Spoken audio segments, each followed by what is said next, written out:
नमस्कार, मी सौरभ लाफडे. आपल्या सगळ्यांचं या नवीन व्हिडिओमध्ये स्वागत आहे. या व्हिडिओमध्ये सरांनी आपल्याला सप्तम स्थानाबद्दल माहिती दिली. तत्पूर्वी तुम्ही जे लाईक्स आणि छान कॉमेंट्स करता त्याबद्दल मी आणखीन सर तुमचे ऋणी आहात. तुमचा पाठिंबा असाच चालू होता म्हणजे आम्हाला नवीन नवीन व्हिडिओज करायला प्रोत्साहन मिळत असते. तसेच जे पहिल्यांदा आमचा व्हिडिओ पाहत असतील त्या सर्वांना एक नम्र विनंती की त्यांनी आमचं चॅनल सबस्क्राईब करावं व बेल आयकॉन दाबून ठेवावं. चला तर मग सर काय म्हणतात ते पाहू. नमस्कार. आज आपण 7व्या भावाबद्दल बोलणार. तर 7वा भाव म्हणजे काय, तर आता त्याला दारा भाव किंवा जाया भाव, मारक भाव असं सगळं आपण बघतो. हे सगळे इमोशन्स आणि रिलेशनशिप्स किंवा बॉन्ड सगळे आपले एकमेकांबद्दल, तर त्याच्याबद्दल सगळं असतं. ते ज्याच्याशी तुम्ही इंटरॅक्ट करता और यू कम अक्रॉस, ते 7वा भाव. आणि एक्झॅक्टली ऑपोजिट आहे तुमच्या लग्न भावाच्या बरोबर समोरचा भाव. हा भाव एक्झॅक्टली समोर असल्यामुळे आयदर तो माणूस तुम्हाला कॉम्प्लिमेंट करेल किंवा तुम्हाला ऑब्जेक्ट करेल. या आपल्या सर्व विश्वाला 2च ग्रह चालवतात किंवा नाचवतात असं म्हणता येईल. राजसिक ग्रह कोण? बुध आणि शुक्र. लक्षात आलं? विष्णू आणि लक्ष्मी. म्हणूनच सस्टेनन्स किंवा निर्वाह याचं सगळं याच्यावर आहे, विष्णूवरती. लक्षात आलं? त्याला 7वा भाव तुम्हाला हाऊसकारक शुक्र आहे बघा. लक्षात आलं? आणि ह्या सर्व जगाचा मोह किंवा तुमच्या सर्व भौतिक इच्छा, घर, गाडी, ब्रँडेड क्लॉथ्स, कामेच्छा, एंटरटेनमेंट, हे सगळं हे 7व्या भावावर ठरतं. आणि हे एकाच ग्रहात. तो कोण? शुक्र. So very important, powerful planet. शुक्र फक्त लक्ष्मी समोर झुकतो. त्यामुळे लक्ष्मी उपासनेने तुम्ही तुमचं शुक्र ऍक्टिव्हेट करू शकता. आता याची आपण थोडीशी स्पिरिच्युअल बॅकग्राऊंड बघू. स्पिरिच्युअल बॅकग्राऊंड मध्ये काय असतं? आता व्हीनस म्हणजे काय, मी तुम्हाला पूर्वी वॉटर सिस्टीम समजावली होती. तर व्हीनस म्हणजे water system of the body. तो वृषभेत त्याचं घर असतं, जिथे ते ऍक्च्युअल नेक्टर किंवा अमृत ड्रॉप तयार होतो. मी तुम्हाला पूर्वीच्या व्हिडिओत समजावलं. तो प्रोटेक्टिव्ह मोड आहे, म्हणजे सगळ्या आपल्या बॉडीचा प्रोटेक्टिव्ह मोड कोणात आहे? तर WBC, सगळ्या व्हाईट ब्लड सेल्स ज्या आहेत त्या सगळ्या व्हीनसमध्ये असतात. आणि त्याचं ऑफिस कुठे आहे? तर तुळे येते. 2 आणि 7चा मालक आहे तो कालपुरुषाची कुंडली. तो सेकंड हाऊस, ते सगळं प्रोटेक्टिव्ह मोड ऑफ बॉडी आहे.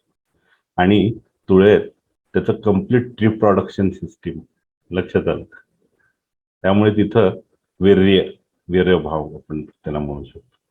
आणि त्याचे हायएस्ट पॉवर ऑफ एक्झॉल्टेशन कुठे आहे? तर ते मीनेत होत. लक्षात आलं? जिथं एकदम ओजस तयार होत. म्हणजे हे 2, 7 आणि 12 जिथं व्हीनसचं सगळं कार्यकर्तृ आहे. दुसरा हाऊस त्याचं ऑफिस, 7वं त्याचं सगळं रिप्रोडक्टिव्ह सिस्टीम, आणि 12वा हाऊस जिथं ते अनकंडिशनल लव्ह, अतिशय निरपेक्ष प्रेम. म्हणून 12व्या राशीत व्हीनस उच्च होतो. आता ह्याचं उदाहरण म्हणजे बेस्ट आहे आपल्या पुरातन शास्त्र अध्यात्मात. मीरा कृष्ण भक्तीत धुंद होऊन नाचत होती. कारण तुम्ही सर्व विसरता त्याच्या पुढे आणि फक्त धुंद होऊन नाचता. मीरेचं म्हणजे तिच्यावर ब्लेम केला गेला की ती अशीच रस्त्यावर वेड्यासारखी नाचत फिरतीये धुंदीत. त्यामुळे तिचं फार तिच्यावर काहीतरी आरोप करण्यात आले. तुम्हाला ती सगळी स्टोरी माहिती. मग तिच्या नवऱ्यानी पण ते मान्य केलं आणि मग तिला दंड केला गेला की तिचं विष प्यायला पाहिजे. आता ते विष मीरा म्हणते की जर माझ्या नवऱ्याने दिलं तरच मी घेईन. तर शेवटी नवऱ्याने त्याला विष दिलं तिला. जेव्हा ते विष दिलं तिने हसत हसत घेतलं आणि नंतर जेव्हा पलटी झाली थोडीशी तेव्हा पूर्ण तिची बॅक कृष्णमय होती. म्हणजे थोडक्यात काय झालं की देवालाच विष दिलं.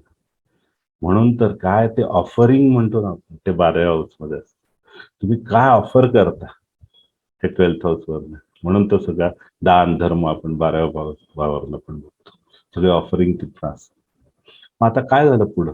2 महिन्यात अकबराने सगळं नेस्त नाबूद केलं. तुम्ही देवालाच विष दिलं, मीरेलाच विष दिलं, म्हणजे तुम्ही कृष्णालाच विष दिलं. तुम्ही what will give will get, that is the law of nature. आणि मग नंतर काय झालं? अकबराने ते सर्व नेस्त नाबूद करून काबीज केलं. म्हणजे तुम्ही काय ऑफर केलं त्याचं फळ तुम्हाला मिळतं. लक्षात आलं. बट सेम अकबर असं एक स्टोरी म्हणतात की ड्रेस बदलून रस्त्यावर मीरेच्या दर्शनाला जाऊन तिच्याकडे आशीर्वाद मागत होता की भारताचं सगळं साम्राज्य मला मिळतं. आणि मीरेच्या त्या आशीर्वादाने त्याला सगळं मिळालं होतं. आणि that is Bhakti, unconditional love of Venus. लक्षात आलं का? आणि ते मीरेकडे होतं. म्हणून तर ते खूप मोठं पेनन्स तपश्चर्याचं होतं. त्यामुळे तुम्ही मोक्षाकडे जाता मीनेत. तुम्ही दुसऱ्या भावात जे काही फूड खाता ना, आता अन्नाचं आपण फूड हाऊस म्हणतो ना, सेकंड वृषभ रास दुसरा हाऊस, तर तिथं जे सगळं तयार होतं तुमचं फूड, लक्षात आलं, त्या अन्नाचं पचन कुठं होतं, तर 5व्या आणि 6व्या भागात आपण डायजेस्टिव्ह सिस्टीम म्हणतो. तिथं त्याचं फाईन ज्यूस तयार होतं. त्याचं ओजस म्हणजे काय म्हणतात ना, वीर्यात रूपांतर होतं. मग आता ते 7व्या हाऊसमध्ये ते वीर्य म्हणून वापरायचं, 12व्या हाऊसमध्ये त्याचं ओजस करायचं, हे तुमच्यावर असतं. लक्षात आलं. आता तुम्हाला ऑप्शन आहे, म्हणजे थोडक्यात ते 7th हाऊसमध्ये ते खर्च करून परत परत जन्म मरण्याच्या चक्रात अडकायचं. लक्षात आलं का? त्या कामवासना आणि त्या भावांमध्ये ते वीर्य खर्च करायचं. 12व्या हाऊसमध्ये ओजस म्हणून मोक्ष साधायचा. दॅट इज शुक्र. लक्षात आलं. शुक्राची खरी नीती काय ती ही आहे. खरे योगी लोक बघा, वीर्य पूर्णपणे बंद करतात, कम्प्लीट ब्रह्मचर्य. तर ते असं विवेकानंद स्वतः, त्यांनी एक मस्त उदाहरण आहे. विवेकानंद स्वतः पोळत्या तव्यावर बसले तुम्ही खऱ्यावर. किंवा का बसले ते, तर जेव्हा जेव्हा ती अशी तीव्र प्रकारची इच्छा थोडी जरी जागृत झाली त्यांच्या मनात स्त्रीबद्दलची, तर ही आठवण त्या पोळण्याच्या तव्याची त्यांना सतत त्याच्यापासून अपप्रवृत्त करेल. म्हणून तर ब्रह्मचार्याला खूप महत्व आहे. आणि हा खरा शुक्र आहे. शुक्र कोणी जाणलाच नाही. शुक्र फक्त भौतिक सुखांकडे बघतो. त्याचं खरं कारकत्व हे वीर्याचं ओजसमध्ये 12व्या हाऊसमध्ये नेणे. तर असा हा शुक्र. म्हणून हे 7th हाऊसचं तुम्हाला मी आध्यात्मिक महत्व काय ते सांगितलं. आता 7th हाऊस म्हणजे काय, आता पब्लिक प्लॅटफॉर्म येतो, लोक तुम्हाला कसे बघतात. हे न्यू लाईफचं पण हाऊस आहे ना, कारण तुम्ही एक नवीन जीवनात माणूस आहेत तुमच्या. आपण विवाह बंधन वगैरे असं 7वा हाऊस बघतो. आणि तो माणूस आल्यावर तुमचे एक नवीन सुरुवात होते, एकटेपणा जातो. इथे तुळ रास आहे बघा, तुळा रास म्हणजे तुम्हाला इथं बॅलन्स साधायचा असतो, बॅलन्स करायचं सगळं जीवन. कारण आता एक नवीन मनुष्य आलाय तुमच्या, आता तुमची एक रिस्पॉन्सिबिलिटी पण वाढली. आता पार्टनर बघताना पण तुम्ही 3 कॅटेगरी बघा. एक हिडन सिक्रेट सांगतो माझ्या गुरूंचं तुम्हाला. सर समजा जर का तुम्हाला मेष आणि तुळ लग्न किंवा वृषभ आणि वृश्चिक लग्न अशी जर का लग्नांच्या जोड्या तुम्ही जर का बघितलं, लग्नांच्या राशींच्या जोड्या, तर तुम्हाला जनरली ह्यांच्यात कमी डिव्होर्स होतात बरं. This is the best combination, because Mars आणि व्हीनस म्हणजे दिया आणि बाती रिलेशन म्हणतात. Because Mars is always a light, लक्षात आलं, आणि व्हीनस इज घी, म्हणजे त्याला सतत ती वात घी पुरवत राहील आणि तो दिया सतत जळत राहील. म्हणून ते 50% 100% ते जबरदस्त कॉम्बिनेशन. लक्षात आलं का? म्हणजे जनरली मेष आणि तूळ आणि वृषभ आणि वृश्चिक या लोकांचं छान पटेल. तुम्ही मॅच मेकिंग बघताना म्हणजे तुम्हाला हे वापरता येईल की how to see the match making. आता दुसऱ्या जोड्या बघू, राशींच बघतोय ना. आता बुध आणि गुरु 3, 9 आणि 6 लक्षात आलं. तिसरी रास बुधाची, 9वी रास गुरुची, 6वी रास बुधाची, परत 12वी रास गुरुची. इथं कसं असतं बघा, बुधाला गुरुची गरज असते. इंटलेक्ट नेहमी नॉलेज शोधत असतो, पण जो स्वतः नॉलेजेबल आहे त्याला इंटलेक्टची गरज आहे का? गुरुला काय गरज आहे बुधाची? लक्षात आलं का? बुधाला नेहमी गुरु आवडतो, गुरुला बुध आवडत नाही, कारण का त्याला गरज नसते. म्हणून इथं 50-50% रिलेशन बघा या 2 जोड्यांच्या बाबतीत. आणि आता हे आपण मॅरेज हाऊस बद्दल बोलतोय म्हणून मी तुम्हाला सिक्रेट सांगण्याचा प्रयत्न करतोय आमच्या गुरूंचे. आता नंतर आपण बघू तिसऱ्या जोड्या. आता त्या कुठल्या येतील, तर 4 आणि 10 आणि 5 आणि 11. लक्षात आलं का? 4 आणि काय, कर्क आणि मकर, आणि 5 म्हणजे काय, सिंह आणि कुंभ. इथं तुम्हाला 25%च मिळेल बघ रिलेशनशिप. आणि तुम्हाला नॅचरली फक्त 25%च दिलं इथं देवाने. 75% तुम्हाला पूर्ण बिल्ड करायचं ते रिलेशनशिप. त्यातल्या त्यात कर्क लग्नाचा माणसं ऍडजस्ट तरी करेल, कारण शनी डार्क असला तरी तिथं मून उगवतो. लक्षात आलं. चंद्र उगवतो ना, जरी अंधेरा असला तरी तिथं चंद्र निदान उगवेल तरी. पण सूर्याचं काय? म्हणून सिंह लग्नाचं जर का माणूस असेल तर त्याचं समोर शनीचं लग्न असेल, म्हणजे पत्नीचं किंवा पुरुषाचं त्याच्या अपोजिट, तर ते त्यांचं जमणार नाही. कारण का अंधारात कधीच सूर्य दिसत नाही आपल्याला. निदान अंधारात मून दिसतो, म्हणजे कर्क लग्नाचं थोडंफार तरी जमेल 20, पण म्हणून या जोड्यांनी जपावं. सिंह म्हणजे रवी आणि शनीचं नेहमी क्रॉस होतं, लक्षात आलं, म्हणजे त्यांच्यात जरा पटण्यात अडचणी येतात. त्यामुळे या लोकांनी कॉम्प्रोमाइज केलं तरच त्यांना रिलेशन टिकवता येईल. असं हे थोडंसं मॅरेज सिक्रेट सांगायचा प्रयत्न करतो. आता आपण प्लॅनेट वाईज जाऊ. सन म्हणजे काय? आता जर का सूर्य तुमच्या 7व्या भावात असेल तर काय, तर wherever sun will go it will light that house. तुमचं पार्टनर स्टेटस छान असतं, पण तो डॉमिनेटिंग असतो, लक्षात आलं, सेल्फ सेंटर्ड असतो.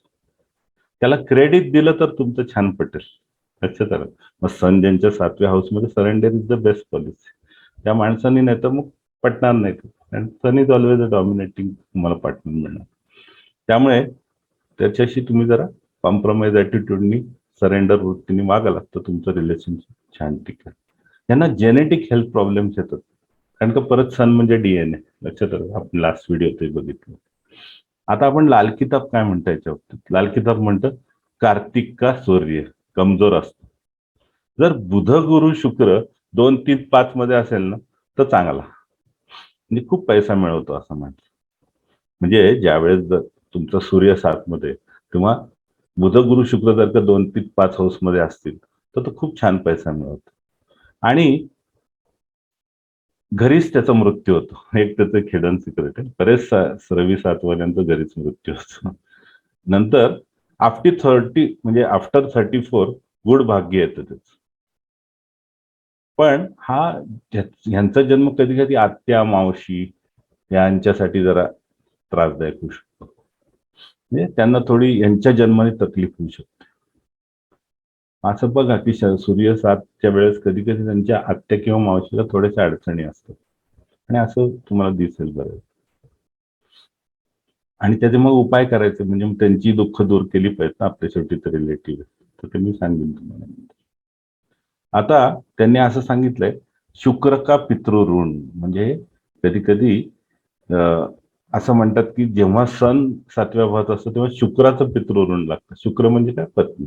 मग पत्नीला थोडे मानसिक शारीरिक त्रास होऊ शकतो, कधी कधी मुलालाही असतात, असं त्यांचं म्हणणं. नंतर नरी, त्यांनी असं एक छान वाक्य लिहिलंय, नरम हकीम या अफसर या गरम दुकानदार होगा तो बरोबर. हे नरम हकीमी अफसर म्हणजे काय? जर का तो वैद्य किंवा तो ऑफिसर जर का तो नरम असेल, म्हणजे त्याची भाषा कडक नसेल, किंवा जर का गरम दुकानदार म्हणजे अतिशय तापट दुकानदार म्हणजे विक्री करणारा माणूस असेल तर तो बरबाद होतो.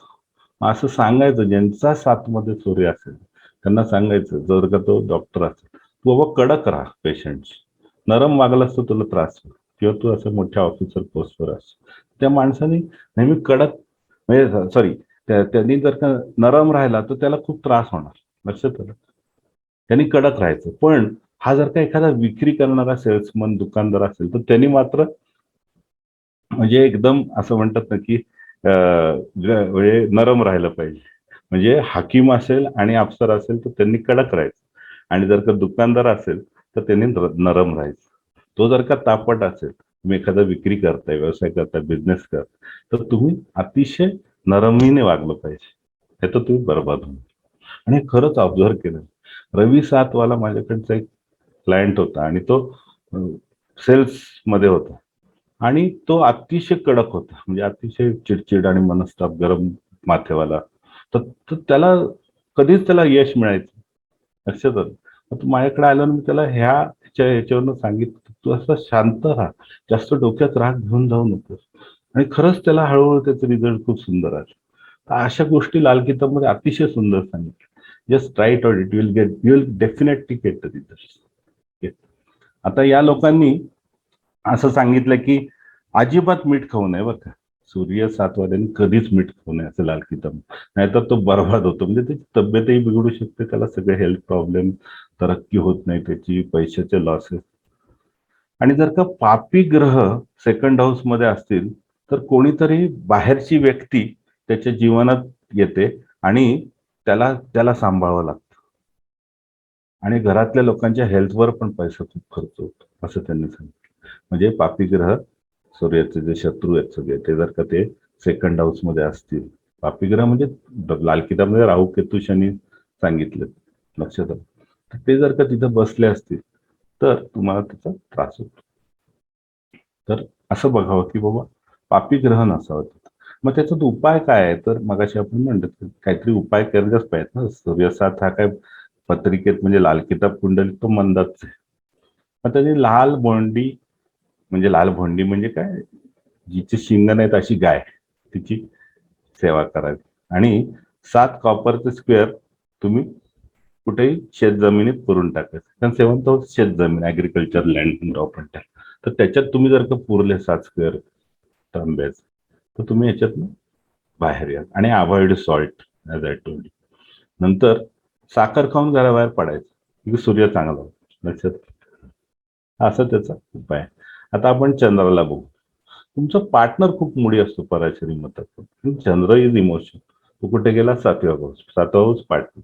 तर तो मुडी असू शकतो. त्यामुळे त्याचा मूड बघून तुम्ही व्यवहार केलात तर तुम्ही त्याला काबीज करू शकता. लक्षात आलं का? म्हणजे चंद्र जर का तुमच्या सप्तमात तर पार्टनरच्या मूड प्रमाणे वागावं, म्हणजे तुमचं छान रिलेशन राहील. हे मस्त सिक्रेट मिळालं ना आपल्याला. आणि नंतर ऍडव्हर्स इफेक्ट नाही तर मग काय होईल, तुम्ही नाही वागलात तसे त्याच्या मूड प्रमाणे तर तुम्हाला ऍडव्हर्स इफेक्ट येणार. शेवटी तुम्हाला तुमच्यावर कंट्रोल ठेवणंच इम्पॉर्टंट आहे. पार्टनर तर मूडीच आहे, तुम्हीच मग त्याच्याप्रमाणे मोल्ड होऊन वागलात, त्याच्या मूड प्रमाणे वागतात तुमचं रिलेशनशिप. असे बरेच काही सिक्रेट्स आहेत पण मी अनटोल्ड सांगण्याचा प्रयत्न करतोय. आता आपण लाल किताब काय म्हणतोय, लक्ष्मी अवतारवाला साप दिल इंसान. म्हणजे इतका चांगला माणूस असतो असं त्यांचं म्हणणं आहे, लक्ष्मी अवतारवाला साप दिल इंसान. आणि चंद्र sitting in 7 aspecting first house, automatically 7वी दृष्टी चंद्राची एकदम शुभ. लक्षात ठेवा. याच्या जन्माने फुल तरक्की येते. हा शायर किंवा ज्योतिषी पण होऊ शकतो असं पण त्यांना. म्हणजे ती एक निशाणी की जर का चंद्र 7 असेल तर तो मस्त कविता करणारा शायर, थोडासा म्युझिकल त्याचं असं बॅकग्राऊंड असतं आणि ज्योतिष पण चांगला असतो, एक निशाणी असते. आणि निखळ प्रेम असतं, म्हणजे म्हणतात की निखळ वासन युक्त प्रेम कधीच नसतं या माणसाचं चंद्र 7 वाल्याचं. सो चंद्र 7 म्हणून त्यांना लक्ष्मी अवतारवाला साप दिली इंसान असं म्हणतात. नंतर ट्राय टू अवॉइड बिझनेस. लक्षात आलं, आणि बुधाच्या घरात चंद्र गेलाय ना. बुध कारक आहे 7व्या भावाचा लाल किताबप्रमाणे. तिथं जर का चंद्र गेला तर ट्राय टू अवॉइड बिझनेस, म्हणजे बिझनेस करताना थोडी काळजी घ्या. आणि शक्यतो म्हणजे त्यांनी सांगितलं की never fight with mother in law. लक्षात आलं, म्हणजे चंद्र म्हणजे मदर आणि मदर इन लॉ आहे. लक्षात आलं. आपल्या इथे तर मदर म्हणतोच आपण सरासरीमध्ये, तर इथं इथं मदर इन लॉ पण लिहिलंय, तर त्यांच्याशी भांडू नका असं. आणि साऊथ वेस्टला टॉयलेट ठेवलं तर बरबाद होतं. तुमच्या घराच्या जर का तुम्ही नैऋत्य कोपऱ्यात जर का टॉयलेट बनवलं तर तुम्हाला तरक्कीमध्ये अडचणी येतात. असं कोणाचं घरात बघितलं तुम्ही तिथं तर चंद्र 7, त्याला सांगायचं की तिथं तू टॉयलेट ठेवू नकोस, तर तुझी तरक्की निश्चित आहे. आणि नेव्हर मॅरी ॲट 24 एज असं त्यांनी सांगितलं. Never do water or milk business, कारण चंद्र जल ग्रह आहे ना, त्यामुळे वॉटर आणि मिल्कचा बिझनेस करू नये असं त्यांनी सांगितलं. मग तुम्हाला म्हणलं बिझनेस बुधाच्या घरात गेला, चंद्र 7 वाल्याने जर का वॉटर आणि मिल्कचा बिझनेस केला तर त्याला थोडासा त्रास होतो. आणि असं काही काही अनुभव आलेत मला, त्या लोकांना मी सांगितलं तो बिझनेस सोडल्यावर तुमची प्रगती करेल. आता चारित्र्य खूप जपावं, नाहीतर पूर्ण बरबाद होतो या माणसात. कारण चंद्र हा निखळ प्रेम आहे ना, तिथं तुम्ही चारित्र्य वाईट केलं तर तुम्हाला त्याचं अपयशच आहे. आता आपण मंगळ बघ. याच्यात कसं आहे, पार्टनर अग्रेसिव्ह असू शकतो बघ, त्यामुळे त्याला कुज दोष म्हणतो आपण. मंगळ 7 ना, पती मानती योग वगैरे अशा आपल्या पुरातन शास्त्रात लिहिलेलं आहे. तसं हा कुज दोष होतो. आता शक्ती म्हणजे आणि उत्साह खूप असतो, लक्षात आलं.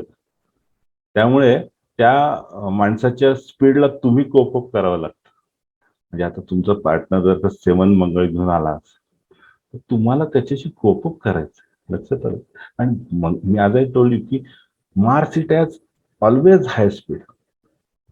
तो नेहमी हाय स्पीडला असते माणसं, त्यांच्याशी कोपअप करायचं ना. मग तुम्हाला त्या कोपअप मध्ये तुम्हाला त्रास होतो, म्हणून मंगळाशी लग्न करायचं असतं. लक्षात आलं का? आणि त्यांना गोष्टी लगेच लागतात, आयदर नाऊ ऑर नेव्हर. लक्षात आलं का? आणि त्यामुळे भांडणं होऊ शकतात. या जातकाला थोडं ऍडिक्शन पण असू शकतं. आता काय होईल, मंगळ 7व्या हाऊस मधल्या माणसाला ऍडिक्शन का लागतं? कारण it will aspect first house and second, 7वी आणि 8वी दृष्टी. तुमचं दुसरा हाऊस फूडच आहे आणि फर्स्ट हाऊस तुमचे विचार.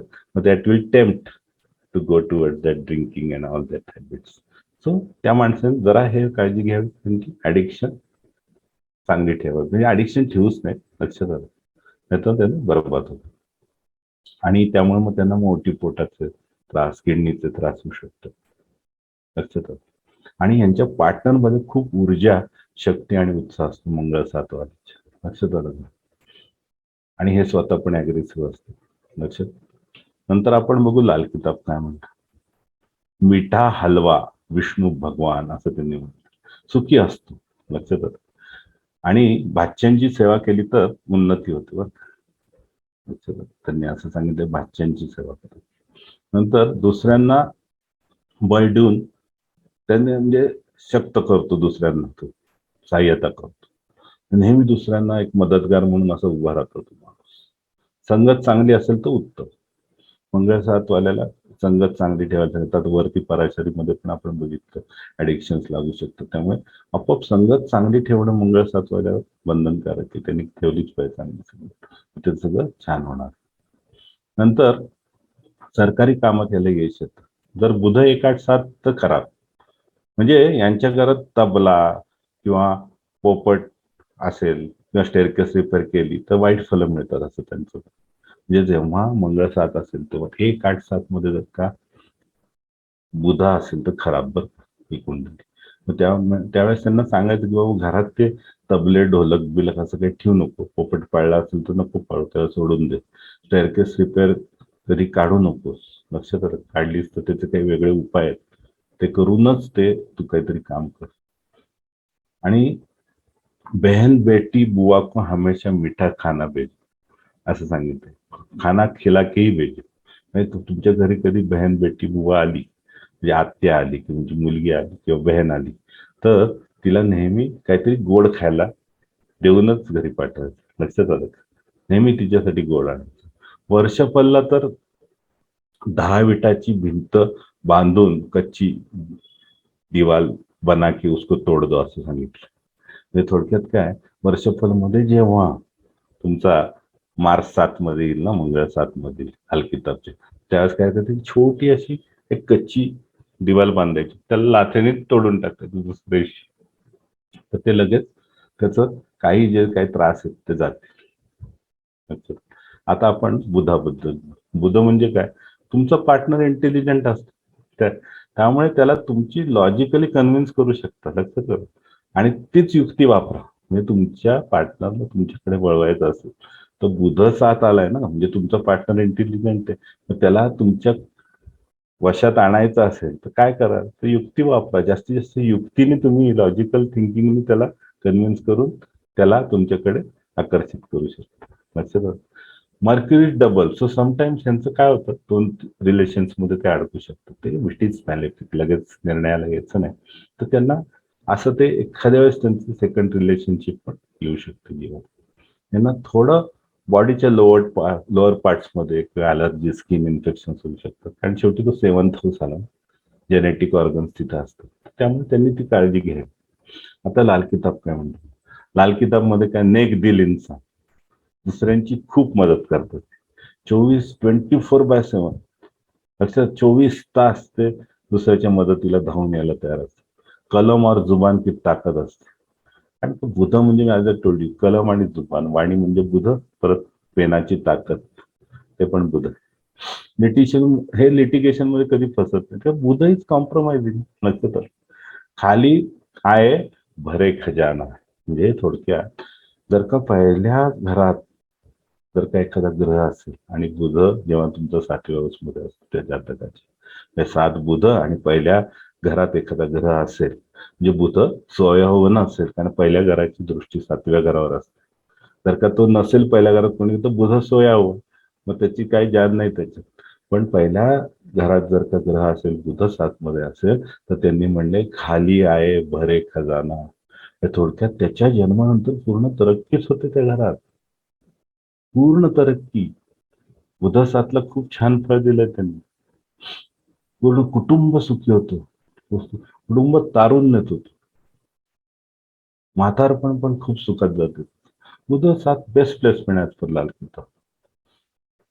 आणि चंद्र पहिल्यात जर का असेल तर विदेशात पण प्रगती होते बरं का. म्हणजे चंद्र ज्यावेळेस जर का पहिल्या स्थानात असेल आणि बुध 7 मध्ये असेल तर विदेशात जात होतो, इतकी त्याची तरक्की होती. आणि पण ह्या माणसाच्या जर का बहन बेटी बुवाला जर का त्रास असेल ना, तर बुध खराबची निशाणी. आणि आता कसं आहे, प्रत्येक ग्रह कुठं ना कुठं काहीतरी वाईट फळ पण देत असतो. मग ती निशाणी कशी समजायची? जर का बहन बेटी बुवा चांगली असेल तर बुध छान चाललाय तुमचं, पण त्यांना जर का त्रास असेल तर बुध खराब की निशाणी लक्षात आलं. जर केतू 1 तर साली से बच के रहना असं सांगितलं. म्हणजे जर का केतू पहिल्या भावात आणि 8व्या भावात असेल किंवा 8व्या भावात तर साली से बच के रहना, म्हणजे ती तुमच्या घरात येऊन तुम्हाला काहीतरी सगळं बर्बाद करू शकते बरं का, भांडणं लावून. त्यामुळे तुमच्या सालीपासून म्हणजे बायकोची बहीण तिच्यापासून जपायचं लक्षात आलं. आणि टिल 34 प्रॉब्लेम्स येतात, पण नंतर खूप प्रगती होते या माणसाची. बुध 7 वाल्याला 34 वयापर्यंत प्रॉब्लेम येतात, पण नंतर त्यांची प्रगती होते. आणि आता लाल किताब मध्ये असं म्हणता येईल की 10चा 10 आहे ना, 10चा 10 भाव येतो. त्यामुळे मग तो बुध कारक मानलाय. 10चा कारक पण बुध आहे ना लक्षात आलं. म्हणून मर्क्युरीला इथं कारक मानले लाल किताब. आता ज्युपिटर, ज्युपिटर म्हणजे काय? आता हे बघा, बिंग कारक of male in female horoscope. आता स्त्रियांच्या कुंडलीत नेहमी गुरुला कारक मानलं लक्षात आलं. आणि 1 टाइम 1 रिझल्ट मिळणार लक्षात आलं. कारण का पुरुषाला शुक्र कारक आहे तिथं 7व्या अवस्था, पण स्त्रीला गुरु कारक आहे आणि तो तिथं बसला 7th हाऊस मध्ये. त्यामुळे 1 टाइम 1 रिझल्ट म्हणजे यांना आयदर पब्लिक लाईफ खूप छान असतं किंवा गृहस्थी लाईफ चांगलं असतं लक्षात आलं. कारक भावनाशात नेहमी 1 टाइम 1 रिझल्ट मिळतो. तर त्या अवस्थेत एक चांगलं फळ उत्तम मिळेल आणि बाकीचं फळ ते हाईड करेल. हे आमच्या गुरूंचं सिक्रेट आणि खूप छान आहे. म्हणजे ह्या लोकांना आयदर बऱ्याच प्रमाणात समाजात खूप छान मान्यता असते, पण पर्सनल मॅरिड लाईफ मध्ये त्यांना प्रॉब्लेम्स असतात. ज्युपिटर गुरु, त्यामुळे या लोकांना इतक्या लोकांशी समाजात भेटायचं असतं, त्यामुळे बायकोला वेळ द्यायला मिळत नाही लक्षात आलं. पण ह्याच्या एक्झॅक्ट उलट पण असू शकतं. हा नुसता गरकोंबडाही असू शकतो, सोशल लाईफ मध्येच नसतो काही लक्षात आलं का, कुठंच मिक्सअप होत नाही. आणि लोअर ॲब्डोमन बॉडी पार्टची ग्रोथ होऊ शकते, त्यामुळे त्यांची काळजी घ्यावी. स्पेशली स्त्रियांनी ओव्हरीज पिशवी याचा संबंध आहे ना त्याच्याशी लक्षात आलं. ते बघावं. आता माया का त्यागी, धर्म ध्यान में अपना पक्का, भाइयों से दुखिया हो. म्हणजे धर्म ज्ञान मध्ये तो पक्का असतो, पण भाइयों से दुःखी होतो, माया का त्यागी होतो लक्षात आलं, असं त्यांनी सांगितलं. आणि पुत्रसुखाची थोडी कमी येऊ शकते. घरातील लोक यांना जास्त सन्मान देत नाहीत असं त्यांचं लाल किताब.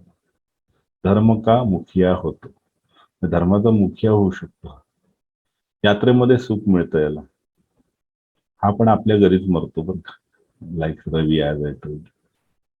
नंतर हुंड्यातून फायदा होतो, म्हणजे हुंड्यातनं यांना पैसा मिळतो बरं का, गुरु 7 वाजता सासरकडनं काहीतरी मिळू शकते यांना. आरामदायी जीवन जातं, ज्योतिषात खूप रुची असते यांना. जवानीत जास्त पूजा अर्चा केली ना तर बुढापे में संतान सुख में नाही मिळतं असं त्यांनी सांगितलं.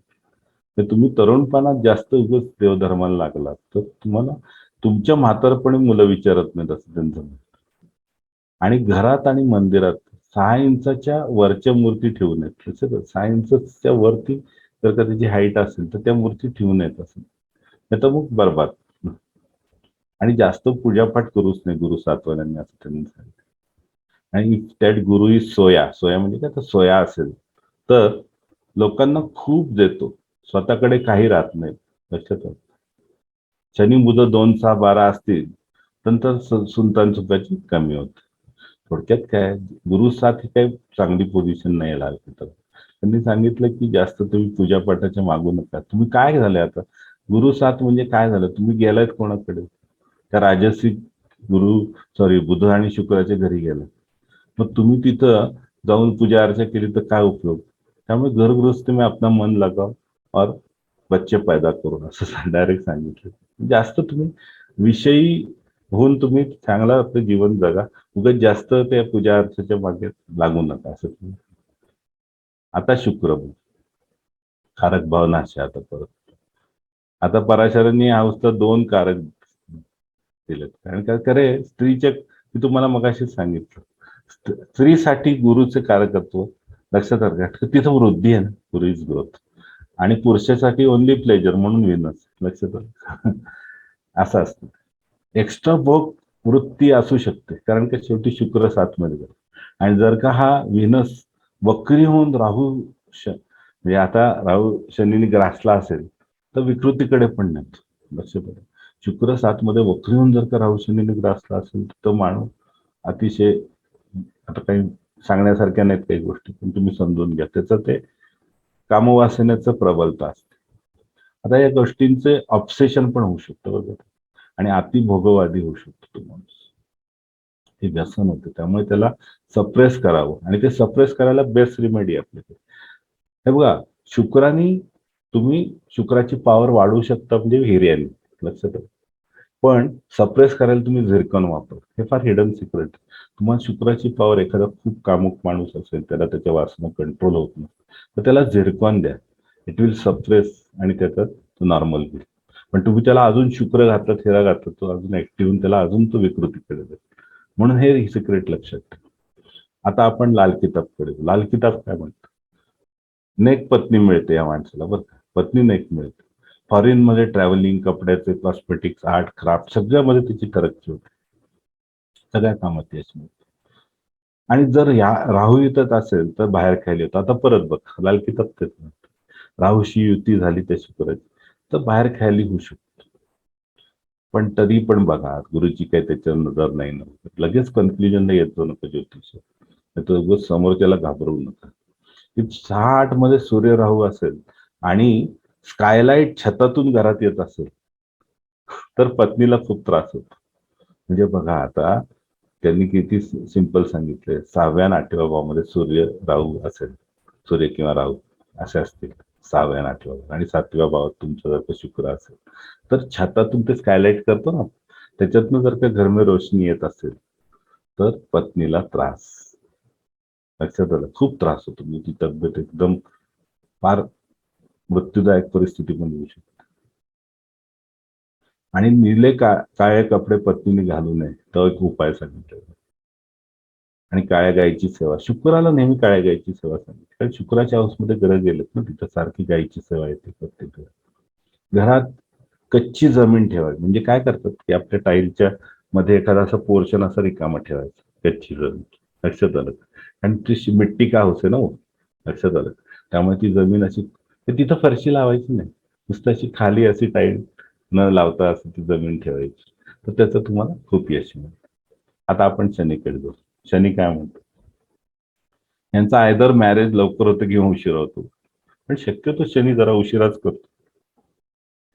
आता शनी काळ आहे ना, त्यामुळे त्याच्या चौघड्यामध्ये पण काळ हेच नाव आहे बघा. तुम्ही ते चौघड्या बघता बघा, आपण ते बघतो ना राहू काळ वगैरे, त्याच्यात ते चौघड्या पण आहे बघा. त्याच्यात नेहमी त्याचं काळ हे नाव शनीला दिलं. त्याला जेव्हा त्याचा टाइम होता तेव्हाच तो फळ देणार. आपण मी म्हणलं की आपण we are going through sun watch, पण Saturn will give at his time. त्यामुळे उगाच आपण शनी 7वाल्याला म्हणतो, अरे माझं लग्नच होतं. कधी होणार तुझं लग्न, जेव्हा त्याचा वेळ येईल तेव्हाच येणार. लक्षात आलं. Saturn will give at his time.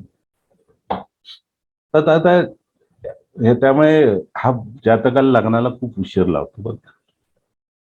आणि कधी कधी जातकाची इच्छा पण कमी असते. माझं बघितलं शनी 7वाला, ते स्वतःच काहीतरी खोड्या काढत असतात आणि त्यामुळे त्यांचं लग्न उशिरा येतं.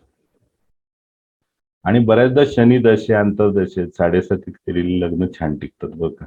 एक सिक्रेट आहे. शनी हा विवाहाला खूप चांगला मदत करतो बरं का आपल्याला.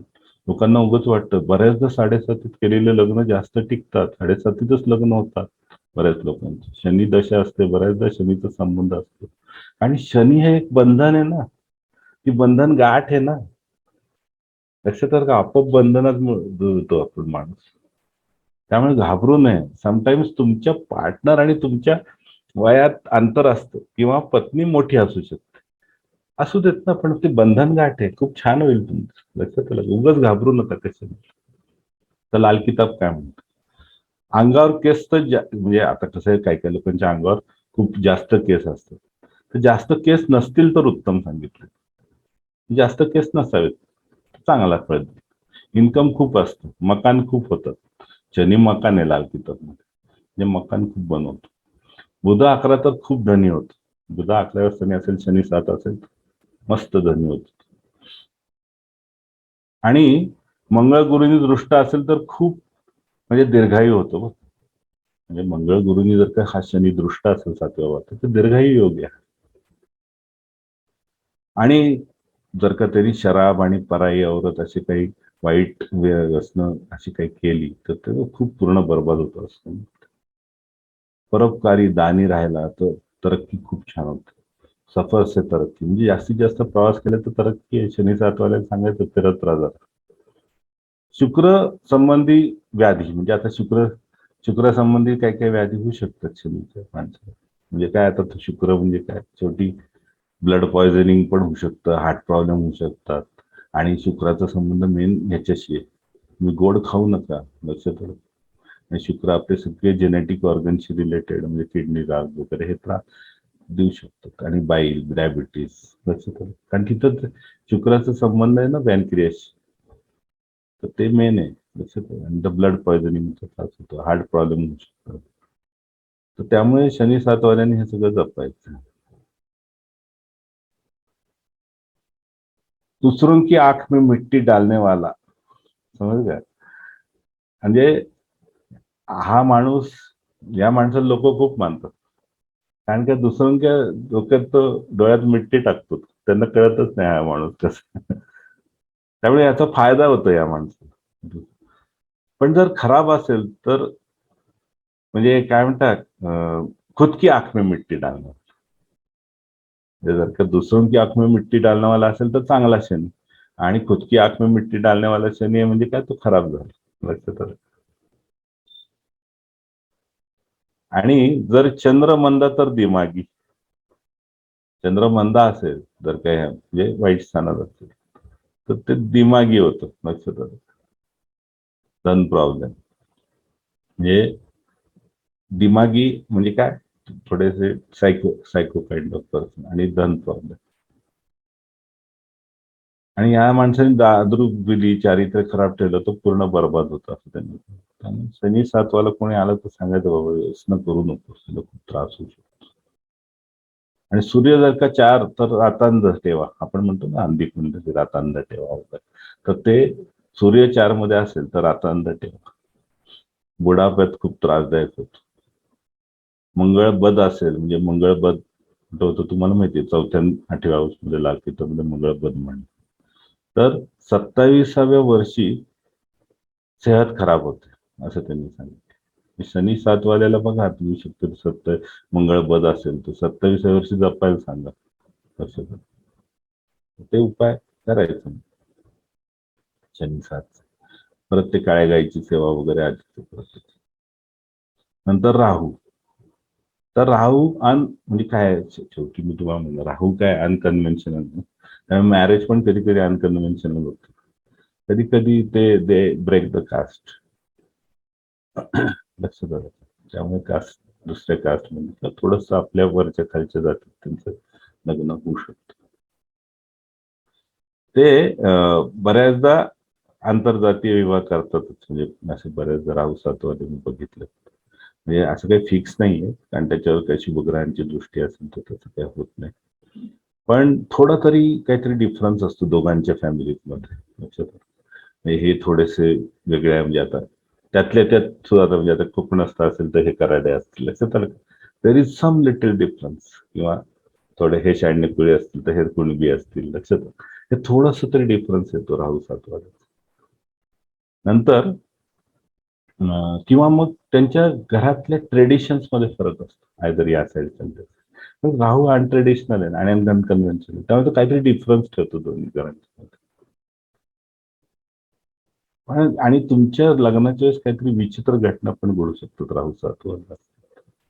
असे काही काही प्रसंग बघितलेत की अगदी लग्न झालं आणि त्याच्या आसपास कधी कधी त्यांना काहीतरी वाईट बातमी आहे किंवा काहीतरी घरातले मृत्यू काहीतरी किंवा काहीतरी एकदम अचानक लवकर करायला लागणे लग्न किंवा नंतर करायला लागणे काहीतरी. आणि ते असं काही कारण असू शकतं. काय बाबा एकदम भारत बंद आहे त्या दिवशी, त्या परत इकडे घ्यायला लागलं, लग्न पोस्टपोन करायला लागलं, प्रीपोन करायला, असे पण काही गोष्टी. कारण हे सगळं राहूच त्याच पॉवर येते. यू कॅनॉट जज काय करेल तो. आता लाल किताब काय म्हणतो, पैसायला होतो पण संसार सुखात कमी येतो. दुश्मन शरण येतात. 21व्या वर्षी पूर्वी जर लग्न केलं तर लग्न तुटू शकतं असं त्यांनी सांगितलं. पैसेवाला होतो पण संसार सुख कमी असते. दुश्मन शरण येतात.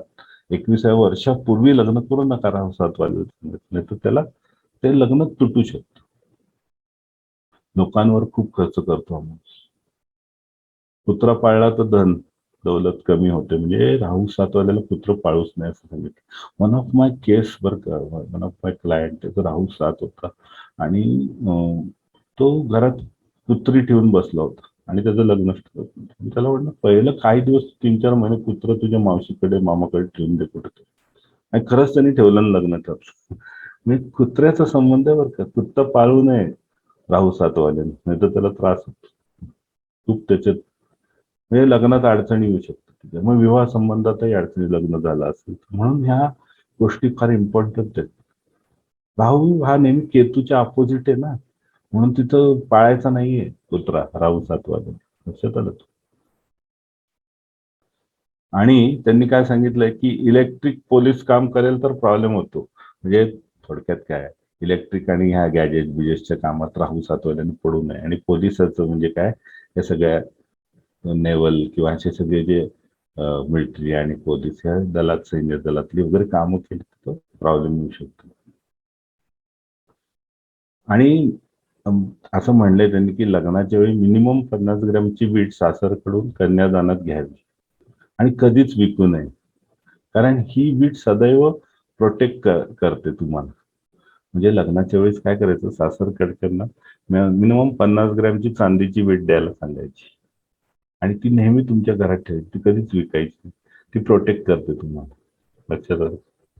नारळाचे दान करायला सांगितलं. आणि डोंट डू पार्टनरशिप. पार्टनरशिप मध्ये तुम्हाला अपयश येऊ शकतं राहू सातवाला. So be careful while selecting your partner. आता केतूचं कसं असतं बघा, पूर्ण चौकशी केल्याशिवाय मॅरेज करू नये असं त्यांनी म्हणलं. Ketu will hide something which will know afterwards. म्हणजे तुमच्या असं असतं की बऱ्याच लग्नानंतर तुम्हाला त्या माणसाबद्दल काही गोष्टी कळू शकतात तुमच्या पार्टनरबद्दल, लक्षात आलं. त्यामुळे केतू जेव्हा 7व्या स्थानात असतो तेव्हा त्या माणसाने नेहमी बघावं की त्याचं चौकशी व्यवस्थित करावी, लक्षात आलं. हे फार इम्पॉर्टंट.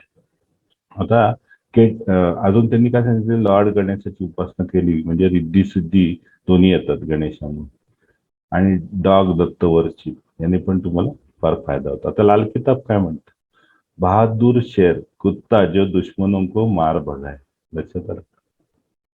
सभी होते हुए भी तू रोता रहेगा तो या नसल तेरे को जाहीर करेगा. म्हणजे त्यांनी असं म्हणलंय की या माणसाने कधी रडून लोकांना तक्रारी सांगू नये, नेहमी खरं बोलावं. मुलगा झाला की तरक्कीला सुरुवात होते. मुलाच्या वाट्याला 6 भागून भागाकारा इतका गुणा संपत्ती होते, असं म्हणजे त्यांनी असं एक चंद्रले कॅल्क्युलेशन सांगितलं का. म्हणजे मुलाच्या वाट्याला तुमच्या जी काही संपत्ती येते ना ती 6 भागून भागाकारा इतकं गुणायचं, म्हणजे तेवढी संपत्ती तुम्हाला मिळते. ठीक आहे, ते काय कॅल्क्युलेशन ते वेगळा पार्ट आहे, मी नंतर समजेल. नंतर कॉर्नरच्या घरात राहिला तर खराब होतं बरं का. कोणालाही दिलेला शब्द कधी तोडू नये या माणसाने. नंतर 31, 43, 55व्या वर्षी प्रगती होते. जर बुध युतीत असेल तर 34 पर्यंत दुश्मन त्रास देतात, पण नंतर चालू होतं सगळं. लक्षात आलं? असं केतूच्या बाबतीत लाल किताब. नंतर आता अजून एक सिक्रेट तुम्हाला सांगतो. हे सगळं ग्रहांबद्दल आपण बोललो. आता 7व्या लाडच्या पुरुषाच्या कुंडलीत कारक कोण आहे? शुक्र आहे ना. मग आता 7व्या लाड जर का कुंडलीत 7व्या लॉर्ड पुरुषाच्या कुंडलीत 6-8-12 मध्ये असेल, म्हणजे 7चा लॉर्ड शुक्राच्या 6-8-12 मध्ये असेल, समजलं? तुमच्या पत्रिकेतला शुक्र बघा आणि तुमच्या 7व्या घराचा लॉर्ड बघा. तो जर का पुरुषाची कुंडली असेल तर 6-8-12 मध्ये असेल, किंवा स्त्रीच्या कुंडलीत 7th लॉर्ड, तो पण आहे गुरु, कारक तिथला, जे कारक आहे ना गुरु. तर तुमच्या तुमच्या स्त्रीच्या कुंडलीतला 7व्याचा जो कोणी लॉर्ड ग्रह असेल तो गुरुच्या 6-8-12 मध्ये कसा आहे? म्हणजे तर का 6-8-12 मध्ये असेल तो, तर तुमच्या मॅरेजला प्रॉब्लेम. म्हणजे 7व्याचा पुरुषाच्या कुंडलीत तुमचा 7th लॉर्ड शुक्राच्या 6-8-12 मध्ये असेल, किंवा स्त्रीच्या कुंडलीत तुमचं 7th लॉर्ड जर का गुरुच्या 6-8-12 मध्ये असेल तर मॅरेजला प्रॉब्लेम होतात, म्हणजे होत. हा एक मस्त नियम. आणि हे सत्व तुम्ही एक हिडन सिक्रेट असे सगळ्या हाऊसेसला लावू शकतो. मी बऱ्याचदा माझ्या पूर्वीच्या लेक्चरमध्ये एकदा सांगितलं की कारक कसा बघावा, 6-8-12 पडून नाही तो, लक्षात आलं? आणि मग तो त्रास देतो. ते एक हिडन सिक्रेट सांगावंसं वाटतं म्हणून. अजून एक तुम्हाला सिक्रेट सांगतो. सन आणि व्हिनस जर का लाभगात एकमेकांच्या असतील तर ते सुद्धा त्रासदायक असतं. मॅरेज मध्ये किंवा मॅरेज नंतर हे तुम्हाला प्रॉब्लेम होऊ शकतो. हे जनरली कालपुरुष बघा. कालपुरुषी 5वी रास सिंह आहे, 7वी रास तुळ आहे, आणि ते जेव्हा 7-11 5वं हाऊस 7वं हाऊस ते पडतं तेव्हा त्यांनी असं म्हणलंय की जनरली तुम्हाला तुमच्या जीवनात मॅरेजमध्ये थोडेसे डिससॅटिस्फॅक्शन देतो. म्हणजे शुक्र आयदर रवीच्या लाभात किंवा रवी शुक्राच्या लाभात असेल तर त्या जीवनात थोडेसे मॅरेजचे कटकटी देतो. आणि I check treating so many kundli, I found the same result. It is so precise, you will also check. Okay. आता नवमांश. आता नवमांश तू कलत्र सुखम, नवमांश तू कलत्र सुख असं म्हणतात. लग्नानंतर तुमची नवमांश कुंडली खरी ऍक्टिव्हेट होते बघ, आणि ती तुमची नगद कुंडली नंतर बॅकफुटवर पडते, असं आमचे गुरु म्हणतात. लग्नानंतर तुम्ही बऱ्याचदा नवमांश बघत जा, कारण आता तुम्ही आलोन नाही येतलं तर तुमची पार्टनर बरोबर आली. मग आता नवमांश बघणं फार गरजेचं आहे. तुमचं 7th लॉर्ड कारक नवमांशात कसा आहे आणि नवमांशाचा 7th लॉर्ड लग्न कुंडलीत कसा आहे ते बघा. तो जर 6-12 आता आपण वरती पण, तो जर 6-12 मध्ये असेल तर कोणत्या तरी फिअरमुळे, प्रेशरमुळे लग्न होतं, किंवा तुमच्या म्हणजे तुमचं लायकिंग नसताना तुम्ही होकार देता, लक्षात आलं? आणि जरी तुमचं फर्स्ट लायकिंग संपल्यावरती मग लग्न होतं. त्यामुळे तुम्हाला सगळ्या इव्हेंट्स नवमांशातून परफेक्ट कळतील, त्याच्यात परफेक्ट रिझल्ट मिळतात. कारण कसं असतं, इट्स कंबाईंड लक. त्यामुळे नवमांश कुंडली फार बघा. तीच तर मेन 7व्या भावासाठी सांगितलेली कुंडली डी चार्ट्स मध्ये. लक्षात आलं? सगळ्या डी चार्ट्स मध्ये नवमांश हेतू कलत्र सुखम क्लिअर लिहिलेलं आहे. तुमचं पत्नी सुख बघायचं तर नवमांशच बघा, असं क्लिअर सांगितलं करायचं. लक्षात आलं? नवमांशातून एक्झॅक्ट ती व्यक्ती कशी येते कळेल, इंटरनली. लक्षात आलं? ते तुम्हाला कळेल. कारण हे सगळं जी लग्न कुंडली हे सगळं वरवरच आहे, ग्लॉसी पिक्चर, पण खरं काय आत ते सगळं नवमांशात कळतं. नंतर आता बघायचं, लग्न कुंडलीचं सेवन ना नवमांशात वेलप्लेस नसेल तर त्रास होऊ शकतो बघ. आणि याउलट जर का उदित नवमांश वर्गोत्तम असेल तर राजयोग असतो. म्हणजे थोडक्यात काय सेमच लग्न असतं. वर्गोत्तम म्हणजे काय, तर तुमचं जे राशी कुंडलीचं लग्न आहे ते नवमांश कुंडलीत सेम आहे. तो उदित नवमांश आपण म्हणतो वर्गोत्तम असेल तर ते खूप छान असतं. लक्षात. आणि नेहमी लक्षात ठेवायचं, तुमच्या नवमांशाचं 7th लॉर्ड लग्न कुंडलीत जिथे असतो ना, म्हणजे नवमांश तुल्य राशी बघतोय बघा आपण. तुमच्या नवमांशाचा 7th लॉर्ड लग्न कुंडली जिथे असतो तिकडून तुमचा पार्टनर मिळतो. हे हिडन सिक्रेट आहे, तुम्ही चेक करा. बऱ्याच कुंडलीत तुम्हाला हे आढळेल. आता 7 दशा, दशेबद्दल 7 दशा, याला वध दशा आहे बघा. आपली सगळा तो क्रम मी सांगितलं तुम्हाला ताराचक्रात, त्याच्यात आता ही वध दशा आहे. म्हणजे it is actually official exit where you actually see your body on fire from 1st house to 7th house. लक्षात आलं? या दशेत सेम असतं जसं तुम्ही बालक असता. तुम्ही कसं असता बालक असतं तेव्हा काय होतं, ते तुमची बाल्यावस्था आणि वृद्ध असतं. बऱ्याचदा तुमचा जन्म बेडवर होतो. तुम्ही 7व्या हाऊसमध्ये जेव्हा वृद्ध काळ असतो तेव्हा तुम्ही बेडवर असता. तुम्हाला दात आलेले नसतात जन्माच्या वेळेस, आणि वृद्धापकाळी मरणाच्या वेळेस तुमचे दात पडलेले असतात. लक्षात आलं का? तुम्ही ग्रोथसाठी अन्न खाता आणि तुम्ही मरण्यासाठी अन्न सोडता. ते किती विरोधाभास आहे, पण ते सेम आहे. लक्षात आलं? जीवनाचा क्रमच तसा आहे. लक्षात आलं? 7 दशेत दात पडलेले असतात, अन्न कमी होतं आणि बेडवर पडतं लवकर सुटकेसाठी. आणि तुम्ही पहिल्या हाऊसमध्ये असता पहिल्या दशेत, तेव्हा काय करता, वाढवण्यासाठी ग्रोथसाठी तुम्ही खात असता. तर अशी 7 दशा, that is actually official exit. मग ज्यांना आता दशांचा क्रम मी तुम्हाला सांगितलं, एखाद्याची जर का कमी अंतरांच्या दशा आल्या पहिल्या, तर त्याच्या 8व्या आधी मैत्री जसं आपण दिलीप कुमार बघितलं 8व्या दशेत गेला, त्या अशा ऍक्टिव्हेट होणार आहेत. पण ह्या नंतरच्या दशा आहेत ना, सगळ्या सपोर्ट लागतो बघ. ते आपण 8व्या हाऊसच्या वेळेस ते बोलू. 7वी दशा ही फिक्स आहे. लक्षात आलं का? 7व्या दशेत जास्तीत जास्त तुम्ही असं बघा की भगवत स्मरण करा, म्हणजे ते मरणाचं फेऱ्याचं चक्र तुमचं वाचेल आणि तुमचं मग 12th हाऊस म्हणजे लक्षात आलं, पुढची गती छान ठरेल. असं हे 7th हाऊसचं सिक्रेट होतं. 7th हाऊस फार इम्पॉर्टंट हाऊस. त्याच्यावरच तुमची सगळी पुढचा जन्म कधी आहे, कारण का मृत्यू झाल्यावर ना, वध झाल्यावर. त्यामुळे ते फार इम्पॉर्टंट होतं. त्याला तुम्ही नीट जपा, लक्ष्मी भक्ती करा.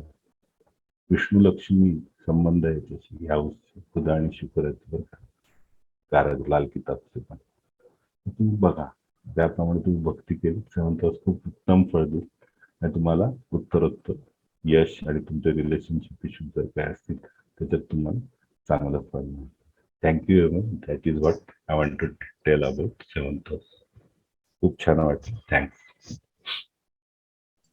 छान झाला सर व्हिडिओ, मस्त झाला. पण आता 7th हाऊस खूप सगळ्यांना आवडेल म्हणजे काही प्रश्नच नाही. आणि आपला 6वा हाऊस जसं छान झाला होता, सगळेच तसंच छान झालंय. आणि सगळे सिक्रेट्स तुम्ही लिटरली शेअर केलेले आहेत. काही आपण आणि 8व्या हाऊस ज्ञान वाढतं. नक्कीच तेव्हून कधीच काही मिळत नाही कोणाला. थँक्यू. चालेल, नक्की. Thanks a lot. My pleasure. Thank you.